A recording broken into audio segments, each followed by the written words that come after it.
আসসালামু আলাইকুম বন্ধুরা, আশা করি তোমরা সবাই ভালো আছো। চলে এলাম একাদশ শ্রেণীর ব্যাংকিং ও বীমা বইয়ের দ্বিতীয় অধ্যায় নিয়ে, এবং এই অধ্যায়ের বিষয়বস্তু হলো কেন্দ্রীয় ব্যাংক। আমরা কিন্তু পূর্ববর্তী অধ্যায় অর্থাৎ প্রথম অধ্যায়ে জেনেছি কেন্দ্রীয় ব্যাংক কি, ব্যাংকের সম্পর্কে ধারণা নিয়েছি। সেখানে আমরা জেনেছি যে প্রত্যেকটি দেশে একটি করে কেন্দ্রীয় ব্যাংক থাকে।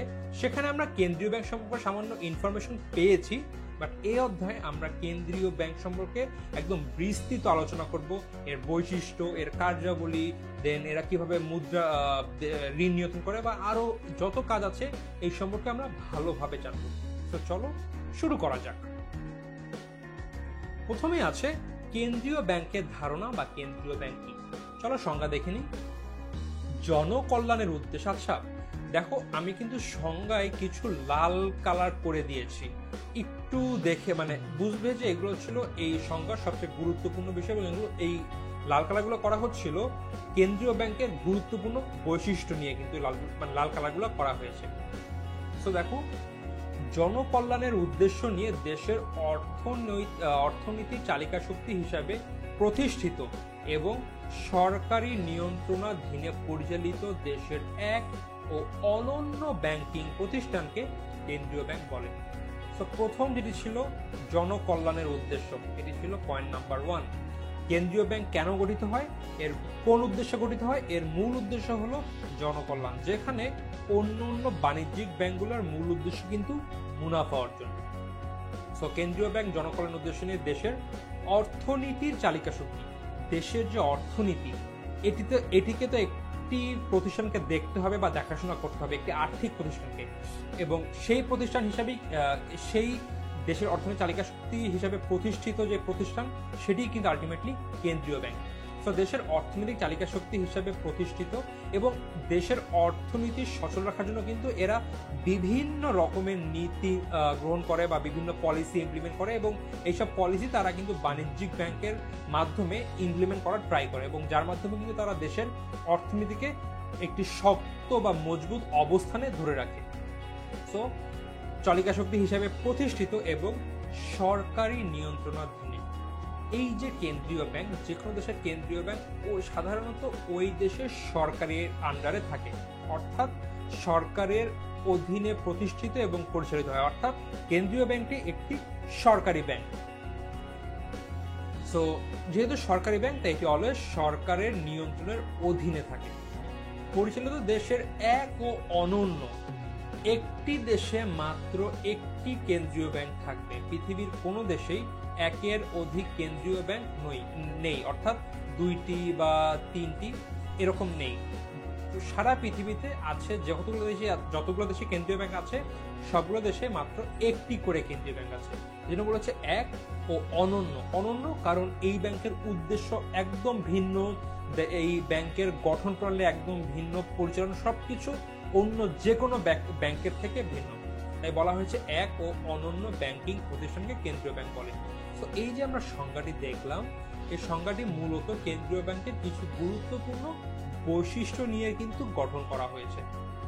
তো আবারও বলি, জনকল্যাণের উদ্দেশ্যে দেশের অর্থনৈতিক চালিকা শক্তি হিসেবে প্রতিষ্ঠিত এবং সরকারি নিয়ন্ত্রণাধীনে পরিচালিত দেশের এক ও অনন্য ব্যাংকিং প্রতিষ্ঠানকে কেন্দ্রীয় ব্যাংক বলে।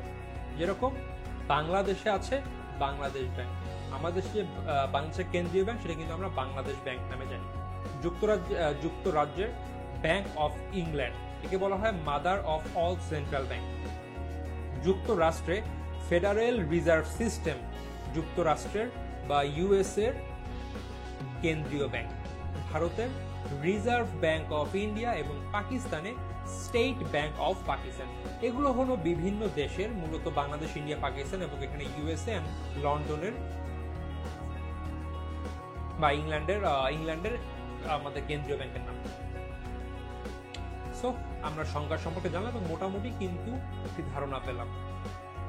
এইবার আমরা দেখব কেন্দ্রীয় ব্যাংকের নিম্নোক্ত বৈশিষ্ট্য লক্ষ্য করা যায়। অর্থাৎ আমরা যে সংজ্ঞা দেখলাম, সেই সংজ্ঞা থেকে আমরা কিছু বৈশিষ্ট্য রিট্রিভ করতে পারি বা সামান্য বৈশিষ্ট্য সম্পর্কে আমরা আলোচনা করব। এর উদ্দেশ্য হলো দেশের সামগ্রিক অর্থনৈতিক কল্যাণ করা। আচ্ছা দেখো, এখানে বলা হয়েছে জনকল্যাণের উদ্দেশ্যে গঠিত, আবার এখানে বলেছে এর উদ্দেশ্য হলো দেশের সামগ্রিক অর্থনৈতিক কল্যাণ সাধন করা। সো কেন্দ্রীয় ব্যাংক কিন্তু একটি নির্দিষ্ট উদ্দেশ্য নিয়ে গঠিত হয়নি, এর একাধিক উদ্দেশ্য রয়েছে। এবং যদি আমরা ব্রডলি চিন্তা করি, দেখো যখন আলটিমেটলি দেশের অর্থনৈতিক কল্যাণ হবে, স্বাভাবিকভাবে কিন্তু দেশের যে জনগণ আছে তাদেরও কিন্তু কল্যাণ হবে। সো এই যে এখানে আমরা মাত্র পড়েছি জনকল্যাণের উদ্দেশ্যে, তো যখন অর্থনৈতিক কল্যাণ সাধন হবে স্বাভাবিকভাবেই কিন্তু দেশের জনকল্যাণ হবে। সো এর উদ্দেশ্য হলো দেশের সামগ্রিক অর্থনৈতিক কল্যাণ সাধন করা।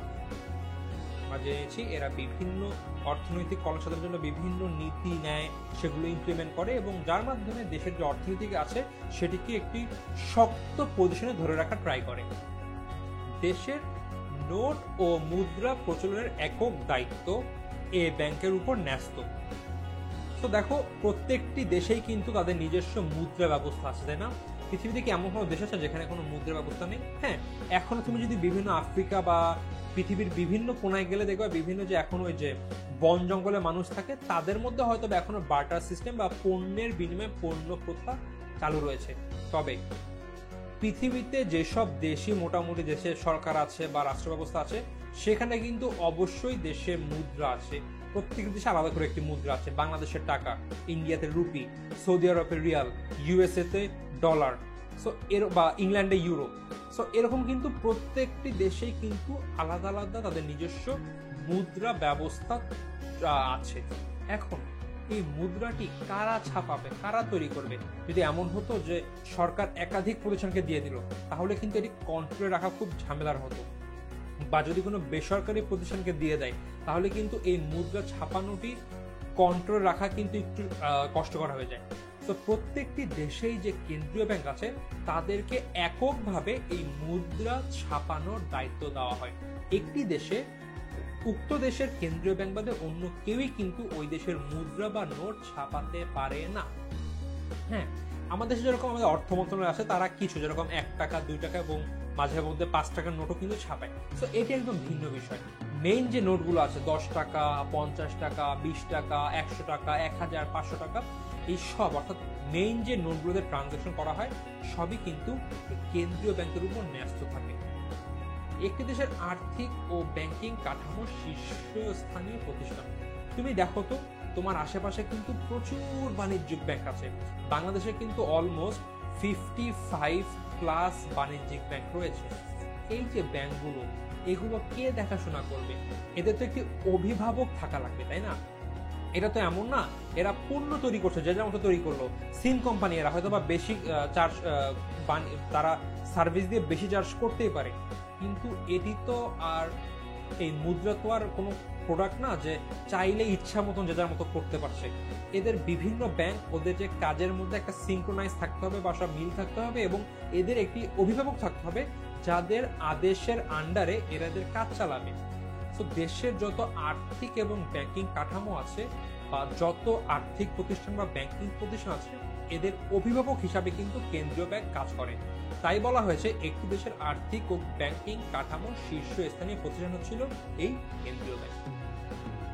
সে সামগ্রিক আর্থিক ও ব্যাংকিং কাঠামোর নেতৃত্ব প্রদানের দায়িত্ব এই ব্যাংকের। যেটি বললাম, দেশের যত আর্থিক এবং ব্যাংকিং কাঠামো আছে অর্থাৎ এই কাঠামোর অন্তর্গত যত ব্যাংকিং প্রতিষ্ঠান আছে সবাইকে কিন্তু নেতৃত্ব প্রদানের দায়িত্ব হল এই কেন্দ্রীয় ব্যাংকের। সরকারের ব্যাংক হিসাবে এটি সরকারের পক্ষে অধিকাংশ অর্থনৈতিক কার্যাবলী সম্পাদন করে। দেশের যে সরকার আছে তাদের তো প্রচুর লেনদেন হয়, আর্থিক লেনদেন, না দেশের ভিতরে বিভিন্ন পক্ষের সাথে করে, দেশের বাইরের পক্ষের সাথে করে। এদের তো একটা নির্দিষ্ট ব্যাংক থাকা রাখবে যেই ব্যাংক এই সরকারের পক্ষে এই আর্থিক লেনদেন করবে এবং এই কাজটাই করে থাকে দেশের কেন্দ্রীয় ব্যাংক। তো আই গেস বন্ধুরা আমরা কেন্দ্রীয় ব্যাংক কি এবং কেন্দ্রীয় ব্যাংকের বৈশিষ্ট্য সম্পর্কে খুব ভালোভাবে জানতে পেরেছি। বন্ধুরা এই ভিডিওতে এ পর্যন্তই, দেখা হচ্ছে পরবর্তী ভিডিওতে।